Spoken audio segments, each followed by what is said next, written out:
This video did really well for me last year, so I thought I'd bring it back for round 2. If you're incredibly nosy and you would like to know how much money I earned from my most recent yarn collection, stay tuned.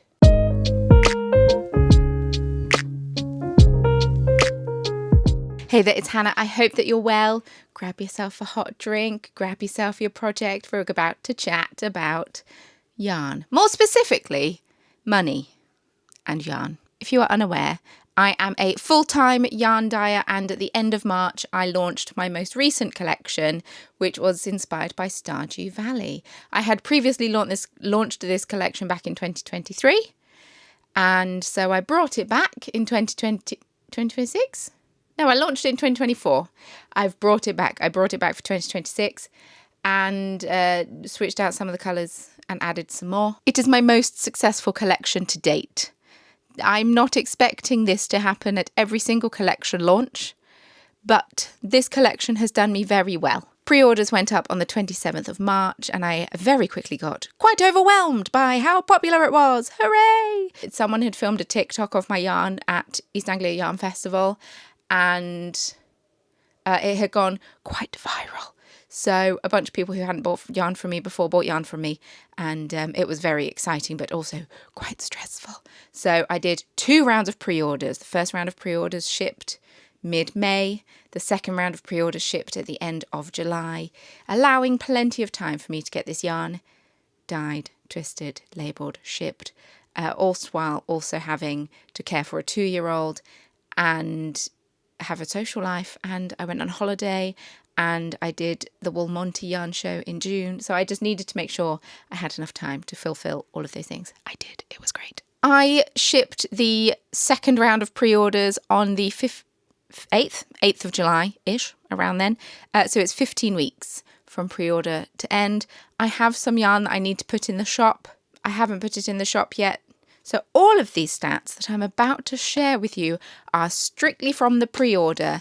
They are not from the yarn that I've still got left over that I'm going to sell. They're not from the sales that I made at the Wool Monty. They're not from the sales I made at East Anglia Yarn Festival. These are all just pre-order stats. This is my most successful collection to date. It's incredibly exciting. In total, I took £21,677 and 36 pence. I took over £21,000 selling yarn online. Within that, I did an anti-fat tax discount, fat tax being the tax that people pay if they're in a bigger body because they have to buy more skeins of yarn to make a garment. So I have a 15% off if you're making a garment that is seven skeins or more. There's a 15% off discount, and that was £352.75. And then I have a Patreon where you get 10% off, and that was £347.28. So the discounts were £700 and 3 pence, just in case you're curious. Obviously, that is not.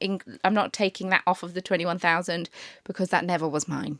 I just thought that's a fun stat to share. My hair's a bit crispy.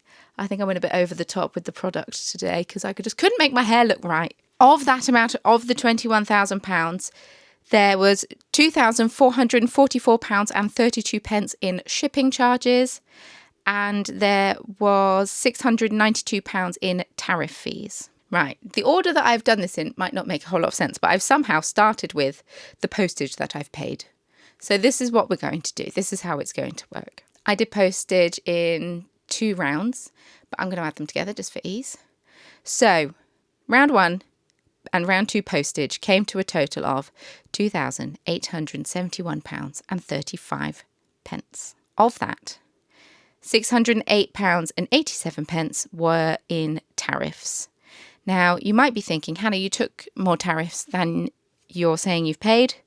That is because I haven't written this down, but there were some people who made such big orders, thank you, that I had to ship them via courier. And I hadn't shipped to the US via courier since these tariffs have been introduced. So I used UPS, as I always do, and I don't pay the tariff fees. The recipient pays the tariff fees. So I had to refund, I think, 10 people of their tariff fees. So actually, it works out.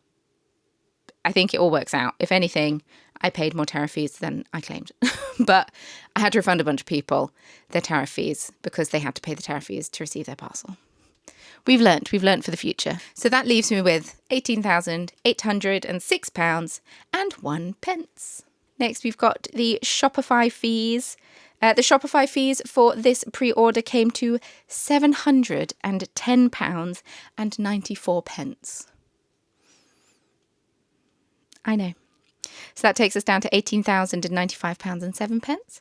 And then PayPal fees. These are just like the transaction fees. These are the fees that Shopify and PayPal charge me to use their platform. So if you pay on Shopify or if you pay on PayPal, I have to pay a percentage towards Shopify and PayPal for, I don't know, being so kind as to letting us use their payment platform.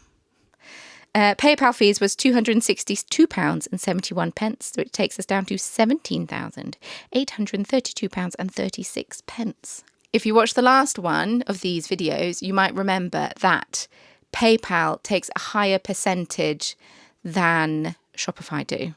So if you do pay on a website, try to avoid PayPal if you can, but I also get it. I use PayPal sometimes, but they do take a higher percentage. In total, I had 247 orders and I sold 758 skeins of yarn. That's incredibly exciting. In comparison to the last collection I did, the afternoon tea collection, I sold a total of 325 skeins. And I thought that was good. 758 skeins. This is my most popular collection. I've never sold over 1,000 skeins. I don't know. I don't know if I'd want to at the moment. It's a bit stressful. It's a whole lot of dyeing, and I was still coming to terms with like getting back into the swing of work with a toddler. We're just going to run through some stats. I don't know if you're interested in this. Merino sock, which is my 85% superwash merino, 15% nylon base, sold 155. Sparkle sock, which is my merino sparkle base, sold 123 skeins. Sturdy sock, which is my Blueface Leicester base, 75% Blueface Leicester, 25% nylon, sold 140 skeins. Sturdy DK, which is 100% superwash Blueface Leicester, sold 149 skeins. And then we have Surrey Cloud, which is my Surrey alpaca, Surrey silk base, that sold 48 skeins. Delightful 4-ply is my alpaca merino silk base, maybe. That sold 76 skeins. And then Delightful DK, which is the same but thicker, sold 67 skeins. Whew. I sold many mini skein sets, but I didn't write down exactly how many. But I think I dyed 60 for the first batch, 20 for the second batch. So that's at least 80 sock sets plus extras, but we're not counting the extras. Anyway, many. All of these prices include VAT, but I spent on yarn in total £5,416.27. That takes us down to £12,416.09. Still a good chunk of change, isn't it? Lovely. Lovely. Envelopes are on average about 20 pence each. I use 3 different sizes of envelopes, little ones, big ones, massive ones. I took an approximate average of all 3. I didn't write down every single envelope that I used. These are rough estimates, a lot of these prices, unless I can work it out exactly. A lot of them are very rough estimates. But that takes us down to £49.40. And yarn bands, I paid £118.09 for yarn bands. So that is £12,248.60. I spent about £40 on citric acid and I guesstimated about £30 on dye. I know I definitely used up a few tubs of dye. So I definitely know I used the full tub of a few tubs of dye. So I'm guesstimating about £30 on that. I haven't worked out how much I spent on water and electric. I'm not going to divulge what I pay myself because I feel like I'm sharing quite a lot of information with you here. I feel like you getting the nitty-gritty on my personal finances is maybe a step too far. But this is all basically 4 months of work, just the pre-order alone. So I pay my accountant. She does all my bookkeeping for me. She's wonderful. She's amazing. She sorts out all my taxes. She makes sure that I'm above board and everything is right. She's worth every single penny. She's over £200 a month. I need to make sure I put money into my pension because otherwise, well, I'm never going to be able to retire. Can't really rely on the state pension because my generation aren't having children, which is fine. This isn't a criticism of that. It's a criticism of the pension scheme and how it doesn't really work. I have to pay 19% corporation tax because I'm a limited company.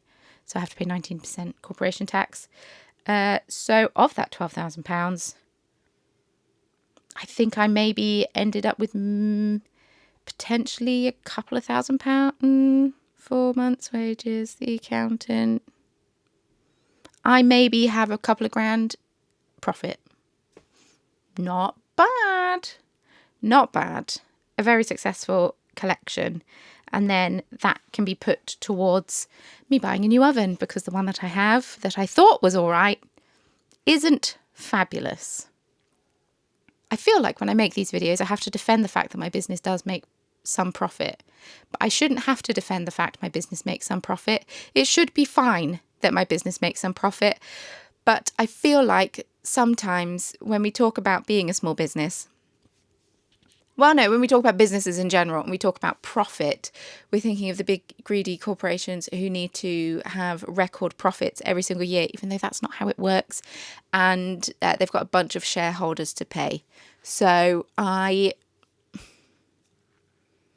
always find it quite awkward to talk about profits and the fact that my business does make a profit, and I want my business to make a profit because then I can continue to improve my business and do exciting things if I want to in the future. Like, I don't know, for example, Jess of Skein and the Stitch recently has come out with a new yarn base.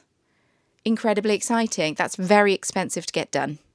Very expensive because you need to buy huge quantities of it. Or Waku Yarn came out with their own yarn brand. Well, they already had their indie dyed yarn, but now they've got like a mill dyed, factory dyed, double knit base. It's absolutely beautiful, very soft, lovely. And things like that. So I know we talk about massive businesses making a profit and we're just like, boo, profit, blah. But actually, businesses do need to make a profit because then that allows us to invest in our businesses and do things like buy an electric skein winder so I can cake up so many skeins of yarn for this collection.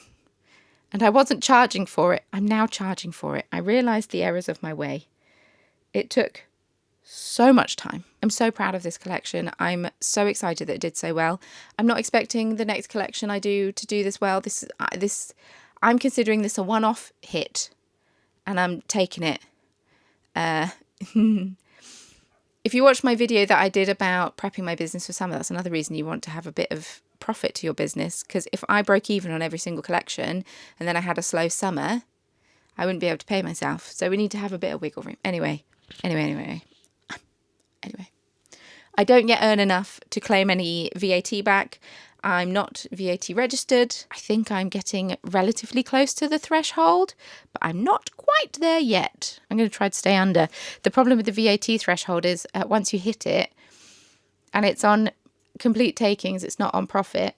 Once you hit it, you kind of have to like far surpass it. You can't just sort of coast over the top of it because otherwise you end up losing money. You need to go far over it to make it work. So I've been trying to stay under it for the last 6 years or so. Should have just gone over it really and dealt with it, really, shouldn't I? Anyway, I hope that you found this video interesting. I certainly did. I love stats. I love being nosy. I love hearing about finances. I love talking about finances. And I know it can be a bit of an awkward video. I don't expect other businesses to do things like this. People don't like being open about finances. They don't like talking about finances.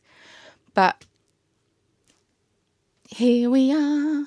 Thank you so much for watching. I hope that you enjoyed this video. If you did and you'd like to subscribe, that would be wonderful. No pressure ever. And with all that being said, thanks so much for watching, and I will see you all very soon in my next video. Bye.